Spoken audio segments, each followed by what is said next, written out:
Friends, তোমরা দেখছো dream job YouTube channel. তোমাদের কিন্তু ইতিমধ্যে এস্টেট পিজিটি অর্থাৎ পেপার 2 এক্সাম ডেট কিন্তু ডিক্লেয়ার হয়ে গেছে। তাই আসন্ন পরীক্ষাকে সামনে রেখে আজকে আমাদের ক্লাস নাম্বার 5। তোমরা যারা আগের ক্লাসগুলো দেখোনি, অবশ্যই বিহার এস্টেট পিজিটি এই নামের একটি প্লেলিস্ট আছে, আমার প্লেলিস্টে ক্লিক করবে এই চ্যানেলের ড্রিম জব, তাহলে কিন্তু আগের ক্লাসগুলো দেখতে পাবে। ঠিক আছে, আজকের ক্লাসের প্রথম প্রশ্ন, হৃদযুক্ত কমল। হৃদযুক্ত কমল এটি সন্ধি যোগ করলে কী হবে? প্রত্যেকে উত্তর দাও। হৃদযুক্ত কমল এটি সন্ধি যোগ করলে কী হবে?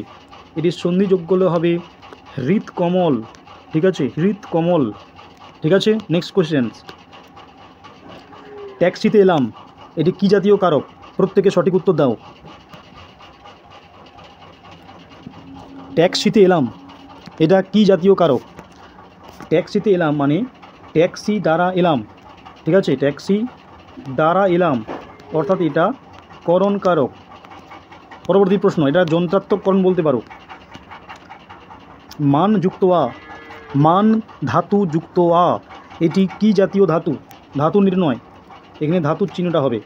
মান ধাতু যুক্ত আ এটি কি জাতীয় ধাতু? মান যুক্ত আ এটি হবে কর্মবাচ্যের ধাতু।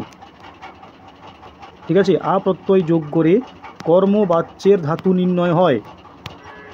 পরবর্তী প্রশ্ন, এটাও একটা প্রত্যয় থেকে, অনুপূর্বক বদ ধাতু যুক্ত ড্যাশ, তারপর কি হবে? অর্থাৎ এই কি প্রত্যয় যোগ হবে এবং কি হবে প্রত্যয়টা, নবগঠিত শব্দটা বলতে হবে। পূর্বক বদ ধাতু যুক্ত ত, এখানে কয়তয় যোগ করলে সেটা হয়ে যাবে অনুদিত, সেটা হয়ে যাবে অনুদিত। নেক্সট কোয়েশ্চেন্স, রাই কি জাতীয় শব্দ? পরবর্তী প্রশ্ন 5 নম্বর প্রশ্ন, যে রাই কি জাতীয় শব্দ? তো রাই একটা পিওর বাংলা শব্দ, সেই জন্য রাই হয়ে যাবে অবশ্যই তদ্ভব শব্দ। রাই হয়ে যাবে তদ্ভব শব্দ। দেখব পরবর্তী প্রশ্ন, সপ্রতিভ সমাস কি হবে? সপ্রতিভ এটির সঠিক সমাস কি হবে? সপ্রতিভর ব্যাসবাক্য হবে প্রতিভার সহিত বর্তমান। প্রতিভার সহিত বর্তমান অর্থাৎ সহার্থক বহুব্রী। তাহলে এটির উত্তর হবে কি না, সহার্থক বহুব্রী। পরবর্তী প্রশ্ন, পরিশ্রমী হও তবেই উন্নতি করিবে, এটা কি বাক্য? বলতে হবে এটি কি জাতীয় বাক্য। পরিশ্রমী হও তবেই উন্নতি করিবে, এটি অবশ্যই হয়ে যাবে যৌগিক বাক্য। এটি অবশ্যই হয়ে যাবে যৌগিক বাক্য। দেখে নেব পরবর্তী প্রশ্ন, বাবু এটির সঠিক পদান্তর কী হবে? বাবু এটির সঠিক পদান্তর কী হবে?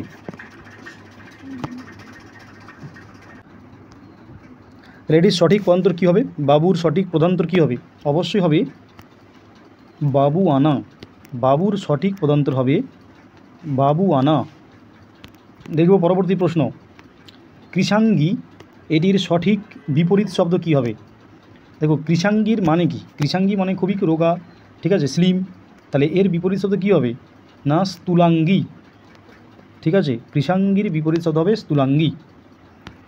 10 নম্বর প্রশ্ন, পঙ্কজ এটি কি জাতীয় শব্দ? অর্থগত দিক থেকে দেখো, তোমরা নিশ্চয় জানো যে শব্দকে 3 ভাগে ভাগ করা হয়, তাই না? রূঢ়ি শব্দ, যুগারূঢ় শব্দ, যৌগিক শব্দ। তাহলে পঙ্কজ কোন শ্রেণীর শব্দ? তাহলে পঙ্কজ অবশ্যই হয়ে যাবে যুগারূঢ় শব্দ। ঠিক আছে, পঙ্কজ হয়ে যাবে যুগারূঢ় শব্দ। দেখব পরবর্তী প্রশ্ন, অর্থাৎ 11 নম্বর প্রশ্ন। 11 নম্বর প্রশ্ন বলা হয়েছে যে আমরা তাহলে এখন উঠি, এটি কি জাতীয় বাচ্য? আমরা তাহলে এখন উঠি এটি কি জাতীয় বাচ্যের মধ্যে পড়ে? এটা র হবে। তাহলে এইটি অবশ্যই হয়ে যাবে, আমরা বুঝতেই পারছি যে কর্তৃবাচ্য। আমরা তাহলে এখন উঠি এইটি অবশ্যই হয়ে যাবে যে কর্তৃবাচ্য। 12 নম্বর প্রশ্ন, সমৃদ্ধ গ্রাম এটিকে কি বলা হয়? এক কথায় প্রকাশ এটা। সমৃদ্ধ গ্রাম এটাকে কি বলা হয়? সমৃদ্ধ গ্রাম এটিকে এক কথায় নির্ণয় করলে হবে কসবা। সমৃদ্ধ গ্রামকে এক কথায় প্রকাশ করলে হয় কসবা। দেখে নেব 13 নম্বর প্রশ্ন, দুধ এবং ভাত দুধ ভাত এটি কী জাতীয় সমাস? দুধ ভাত কী জাতীয় সমাস? দেখো এটা দুটো সমাস হবে, একটা তো সিম্পল দুধ ও ভাত দ্বন্দ্ব হবে, কিন্তু আরেকটাও করা যায় যে দুধ মিশ্রিত ভাত, তখন কিন্তু মধ্য পদলোপী কর্মধারায় হয়ে যায়। ক্লিয়ার? পরবর্তী প্রশ্ন, জবাব কী জাতীয় শব্দ?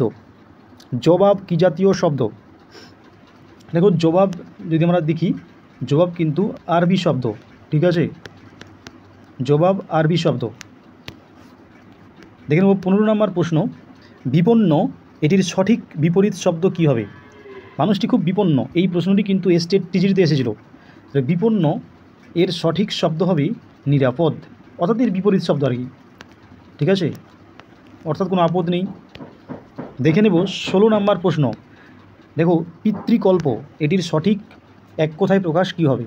পিতার মতো কিছুটা, আমি উত্তরটা বলেই দিলাম আর কি, পিতার মতো কিছুটা, এটাকে এক কথায় প্রকাশ করলে হবে পিতৃকল্প, এটিকে এক কথায় প্রকাশ করলে হবে পিতৃকল্প, পিতার মতো কিছুটা পিতৃকল্প। 17 নম্বর প্রশ্ন, 17 নম্বর প্রশ্ন, যমক কয় প্রকার? 17 নম্বর প্রশ্ন, যমক কয় প্রকার? দেখো যমক অবশ্যই 4 প্রকার, ঠিক আছে, কী কী না আদ্য 4 প্রকার, আদ্য, মধ্য, অন্ত আর একটা সর্বযমক হয়। দেখে নেব 18 নম্বর প্রশ্ন, এটা একটা বাগধারা থেকে প্রশ্ন করেছি, শিরে সংক্রান্তি এটির সঠিক অর্থ কী হবে? অর্থাৎ এই বাগধারাটির সঠিক মর্মার্থ কী হবে? শিরে সংক্রান্তি, দেখো শিরে সংক্রান্তি এটির সঠিক মর্মার্থ হবে কী না সমূহ বিপদ, সমূহ বিপদ। দেখব 19 নম্বর প্রশ্ন, কূপমণ্ডূক এই বাগধারাটির সঠিক মর্মার্থ কী হবে? কূপমণ্ডূক এই বাগধারাটির সঠিক মর্মার্থ কী হবে? তাহলে কূপমণ্ডূক এটির সঠিক অর্থ হবে কি না সংকীর্ণ মনা, সংকীর্ণ মনা। দেখব 20 নম্বর প্রশ্ন, আকাশে তোলা এটির সঠিক অর্থ কী হবে? আকাশে তোলা এটি কিন্তু একটা বাগধারা, এর মধ্যে একটা অন্য অর্থ লুকিয়ে আছে, ব্যঞ্জনা ধর্মীয় অর্থ আর কি। আকাশে তোলা এটির সঠিক অর্থ হবে কাউকে অত্যধিক প্রশংসা করা, ঠিক আছে, মানে কাউকে অত্যধিক প্রশংসা করে কাউকে একটা উচ্চতায় নিয়ে যাওয়া, ঠিক আছে। তো এই ছিল 20টি গুরুত্বপূর্ণ প্রশ্ন। তোমরা অবশ্যই ড্রিম জব ইউটিউব চ্যানেলটি সাবস্ক্রাইব করে নাও। পরীক্ষার আগের দিন পর্যন্ত কিন্তু আমরা এইরকম বাংলা ব্যাকরণ ক্লাস দিতে থাকবো তোমাদের, যাতে পরীক্ষায় খুব ভালো করে প্র্যাকটিস হয়। তাই অবশ্যই চ্যানেলটি লাইক, কমেন্ট, শেয়ার করতে ভুলবে না।